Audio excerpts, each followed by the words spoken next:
Hey YouTube, welcome to another edition of the All Console Gamer. Today we're going to be doing my pickups. Now I have got a lot of stuff to go over here. Some stuff that's not really rare, stuff that's in the middle of the road, and then stuff that is actually on the rare list. So let's go ahead and get started here. The first thing I wanted to go over is I wanted to give thanks to the Commodore Computer Club out here in Vancouver, Washington. I actually had a chance to spend some time with the head organizer, Sean. Sean is a absolute fantastic guy. He brought me into the club, showed me around, and we had a fantastic time. So if anybody's interested in learning more about Commodores or just retro gaming, look up CommodoreComputerClub.com. Basically, what I picked up is I picked up 2 full slick sticks, which is really cool. I also picked up a trackball, which works. Now you can also use this for the Commodore 64 as well. Picked up this handy dandy joystick here. This thing works really well. I was using it the other night on a retro gaming night that I currently have once in a while. Let's see here. Just a standard Atari controller. Now this is not a heavy sixer controller. It's not an old controller. This particular controller actually came with the Atari Flashback. So this just came in the box with all the other stuff. I picked up, here we have paddles for the Atari Heavy Sixer. This will help complete my Atari Heavy Sixer collection. The other paddles that I actually have, over here, these are real Heavy Sixer paddles. Now you can tell the difference between aftermarket and authentic Atari controllers. One, the aftermarket Atari controllers, the cable actually comes out instead of with the Heavy Sixer controllers. It actually goes in through a little cavity here into the body, and you can tell the difference in just the hexagon shape of the actual controller. And usually they have an Atari logo right on the top here, which I actually have one of those logos, and it was given to me courtesy of Sean at Commodore Computer Club, as well as also the plastic. So let's go ahead and move on. One of the other really cool items that I actually picked up while I was there is actually a docking bay for an Atari. This cool looking cartridge here with the wood grain on it, you actually plug it right in to your cartridge port on your Atari. Doesn't matter, what system you have, you can plug it right in.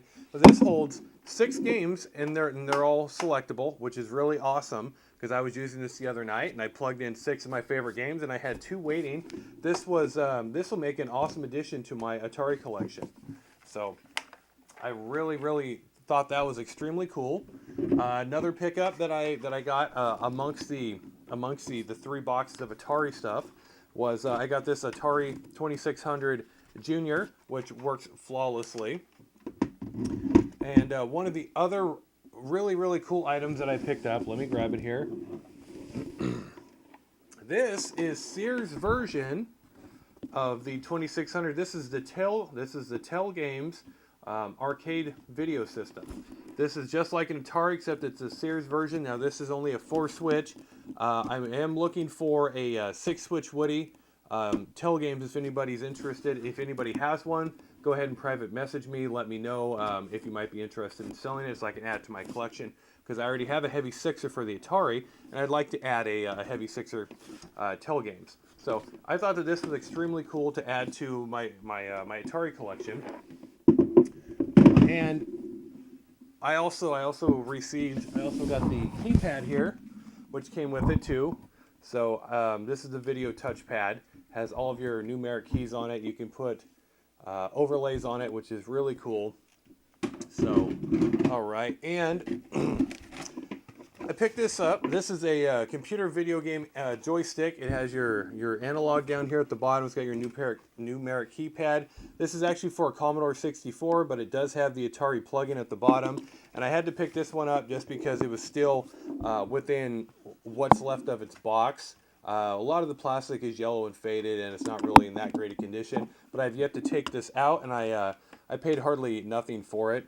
And I really like collecting these vintage items like this, because this allows me to, once I get a Commodore 64, to go and start doing Commodore 64 reviews. Speaking of Commodore 64, One of the items that was actually given to me, courtesy of, once again, Sean at the Commodore Computer Club in Vancouver, which you can learn more at CommodoreComputerClub.com. Sean had actually given me this Koala Pad touch tablet. This is actually a really cool item. It comes complete in a box. And I saw a couple of these on eBay, and I was looking for one and I had to have one. This is extremely cool. It's just a touch tablet. You plug it right in to your Commodore, plug in the software, and you can draw. You can make all sorts of animations and shapes and colors and everything with it. This one came complete in a box, has the pen, also has the original floppy disk, and then also the user hardware, or the owner's manual, and obviously the user hardware. Then it has the touch tablet owner's manual as well, plus the styrofoam insert. So this is complete and authentic, and it will make a wonderful addition to my collection. And I can't wait to do a review on it, because I've yet to see one of these. So I'll be doing one of those very shortly, as long as I get a Commodore in probably about the next week or so. So, all right, moving forward. Now let's go on to my Genesis stuff here. I was over at a game store and actually picked up a couple Genesis games here. One of them is Family Feud. This one is complete in the box. It's pretty cool. Next one I have is Caesar's Palace. It's got Vanna White on the cover, so it's got to be good, right? Okay, this one's complete in the box as well. Next one I picked up is Clue, just like the board game.